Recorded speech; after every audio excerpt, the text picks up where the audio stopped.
credit, which is different than the current law. Those discussions have been delayed now for at least 60 days, as both the chairman of the Finance Committee and the chairman of the Ways and Means Committee in the House have announced they're going to move forward with health care. What I suspect that will do is it will require us to do nothing more than extenders for those provisions that I've listed here that expire. All three of those provisions expire at the end of 2009. There will be a real effort to renew those provisions. And lastly, it'll be interesting to see whether this administration picks up and tries to harmonize the Brazilian ethanol tax credit, which was introduced by Senator Feinstein from California once again. That would bring it back to parity since the ethanol tax credit was cut from 51 cents to 45 cents. Lastly, I just want to say in my last minute, in Washington there's clearly a bright future, and in Brazil there's clearly a bright future for the range of biofuels technologies. Many of my members are spending as much time in Brazil as they are in the United States because of the abundance of biomass in Brazil and the interest they have and the understanding they have of what sugarcane can do for their technologies in terms of cost efficiencies and climate change reductions. The time frames of most of my technologies to try to bring into commercial applications are somewhere between 2011 and 2013. Almost every one of the 20 companies that I have the honor to represent are trying to either bring a full-scale commercial plant online or will be well along on a major demonstration plant. Obviously, this sector hopes to significantly impact the need for oil. We also understand, having worked with a lot of the environmental groups, that moving forward, biofuels will not have a future unless biofuels reduce climate change emission gases below that of gasoline as we know it today. So I would argue that all countries and in all the businesses in this room, that the best frame to play from for all of us is a technology-neutral framework, and that it should be consistent around the world as we try to move to some hemispheric approach to partnering with our feedstocks and our technologies and bring this commodity to the world. Thank you very much. I really appreciate having been invited.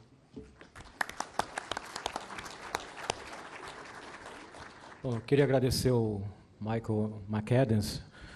Acho que ele colocou mais alguns ingredientes na discussão para que vocês possam até colocar perguntas, que é a questão da importância da mudança tecnológica no sentido de assegurar a oferta de energia para um mundo que vai continuar crescendo.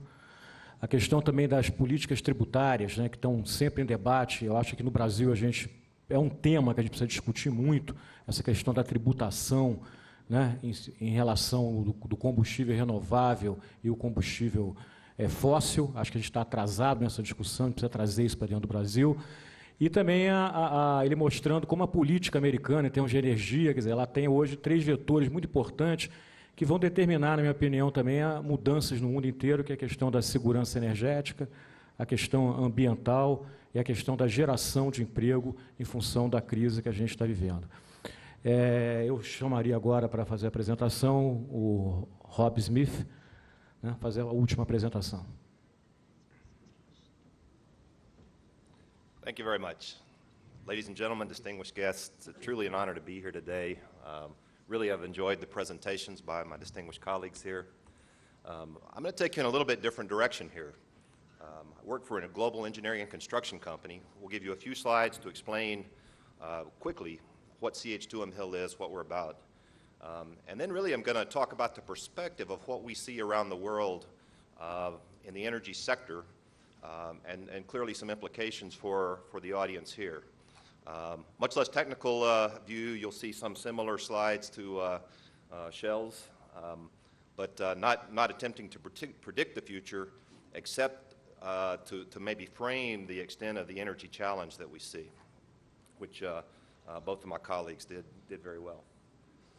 So I arrived at the conference and began talking to some colleagues, and everyone said, "What's this name?" So I put a slide in to explain that CH2M is not a biofuel, it's not a chemical formula, it's simply an acronym of the founders of the firm. 1946, Cornell, Hayes, Holland, and Merrifield formed the firm. It looks like a chemical formula because the firm got its start in the water business, and they thought it would be nice to have a water analogy. So it is not a biofuel. The focus of our firm is really in 3 areas today. It's energy, it's water, and the environment. For many years, CH2M Hill has been a leader in sustainable project implementation, and clearly climate change, shown in red, is one of the driving forces of our time, and one of the big focuses of our company is to deal with the challenges that all of us face and our clients face in a sustainable way. So today, CH2M Hill is a global engineering and construction company operating on 6 continents, 25,000 people, $6.4 billion in revenue, focused mainly on energy, infrastructure, and the environment. Many things we're proud of. One of those is being one of the top 100 companies to work for, which drives a lot of our behaviors around people and how we serve our clients. Here in Latin America, we operate in Sao Paulo, in Buenos Aires, and in Mexico City, and do projects throughout the region. The perspective that I bring is one from a global energy perspective. CH2M Hill operates in the oil and gas sector, in the biofuel sector. Many of Mike's clients are our clients. Gasification, wind, solar, a broad array of the power business, as well as some of the advanced projects such as DuPont's project to convert cornstarch to propane diol, replacing petrochemicals. And this is done around the world. And again, this perspective is not aimed just at Brazil or just at the U.S., but sort of a global look, but with some emphasis on the U.S. and Brazil, since about 85% of the biofuels are produced in and for those two major countries. So the challenge that we face is summarized by this quote. Many of you have probably seen it in a variety of publications from Chevron. In the next 20 years, the world will grow by 1.5 billion people. So how are we going to fund that appetite for energy? And that's really the driving force behind many of the things that we talk about in our business, the amount of capital construction projects that it takes to feed those people and provide energy for this existing population plus the new people really form the foundation of what we're looking at as a company. And then how do you do that and not increase the greenhouse gases and further drive down the emission of CO2? So as a global engineering and construction contractor, we hear the debates around the world. I'm not here to pick sides nor pick technologies. Our view is a little bit different than Kjell's.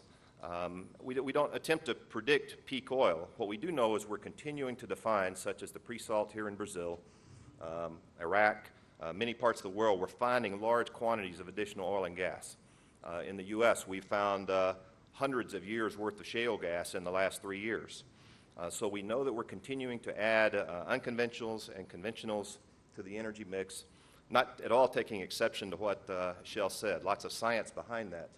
But we do know that there's a massive installed capital base that will keep oil and gas as part of the mix for a long time to come.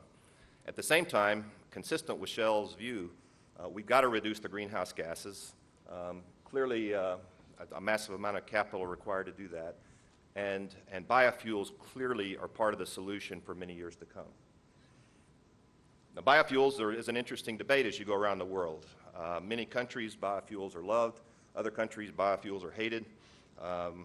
If you go to someone that doesn't produce biofuels, doesn't consume biofuels, they'll talk about deforestation. They'll talk about many of the issues that you all know very well.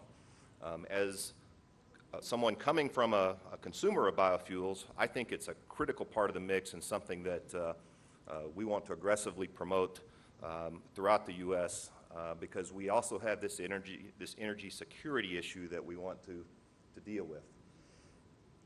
In fact, most nations in the world are short oil and gas, they're short biofuels, and they're short capital to implement it. So the pressures are really immense to solve this energy challenge as you go around the world. So when we look at our strategic planning process, as we talk to clients about the energy story, 5 big factors are overwhelming as we look at things. Globalization, the fact that world energy demand will roughly double in the next 50 years. People can dispute the numbers, but it goes up for sure as China and India and many of the developing countries evolve.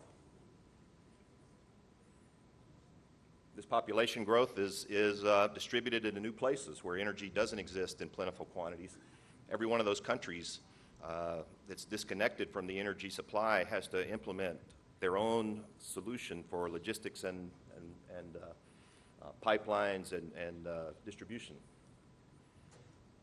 You know, it took us a long time to discover and produce the first trillion barrels, second trillion in 30 years. This is very consistent with Shell's view that the path we're on is unsustainable. Our planet does have a defined capacity, and in many areas, in water, in food, and other areas, we're clearly exceeding it and putting extreme pressures on it, most notably in the atmosphere. Industry consolidation. One of the challenges that the biofuels industry has had in the U.S. is that it's been a fragmented industry. And clearly, what we're seeing now is the emergence of players such as Valero stepping up and buying the Verisun assets. We're beginning to see consolidation take place.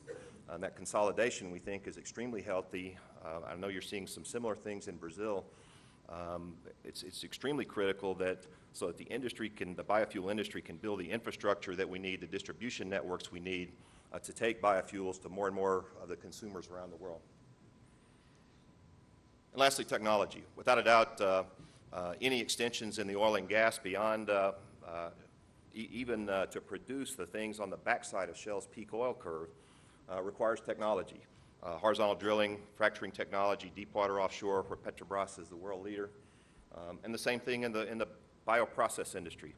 Many of Mike's clients are on the leading edge of really fabulous developments and breakthroughs in the biotech arena around bioprocess. So we have this conundrum. We have the peak oil debate. Shell gave us great data today on his view of peak oil. We've got the national security discussions going on in every country around the world. And of course, we got volatility in oil prices.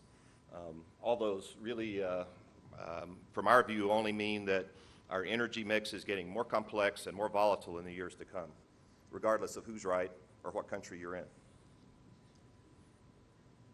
Peak oil debate, lots of debates, as I said. Who's right or wrong isn't important, but the fact is our energy needs are growing rapidly, and some mix of fuels is required to fill that. Unconventionals are clearly part of that mix, but the unconventionals come at a high cost to the environment. So when Shell talked about the Canadian oil sands where we operate, the energy intensity of those oil sands means you're spending more and more of your energy to get that additional barrel. Makes it very challenging to make any dent on the greenhouse gas situation when we're producing oil from the oil sands as a big part of that gap that Shell showed us on his data. So a year ago, we were hearing lots of talk about peak oil. All of a sudden, we have an economic crisis, and now the world appears to be awash in oil. The tankers are all full. We hear about 6 million barrels of capacity in the world today. Lots of new oil coming on stream in the coming years in Brazil. So the key question is, though, can we afford to develop these resources and then pay for the repair to the damage to the environment? The counter-argument says business can't grow without these supplies, because we don't have an alternative solution ready to step in at the scale we need. The technologies are emerging, they're coming positively, but they're a ways out. We also have situations like in the U.S. where many of us believe gasoline demand, not total motor fuel, but gasoline demand may have peaked in 2007. What that means is we may well have an excess of refining capacity, depressed margins. Globally, there's lots of refining capacity coming on stream. So what I think it does is it puts extreme pressure on, from a financial standpoint, on every one of these new biofuels technologies that's coming out. At what price will the consumer pay for fuel to drive their car?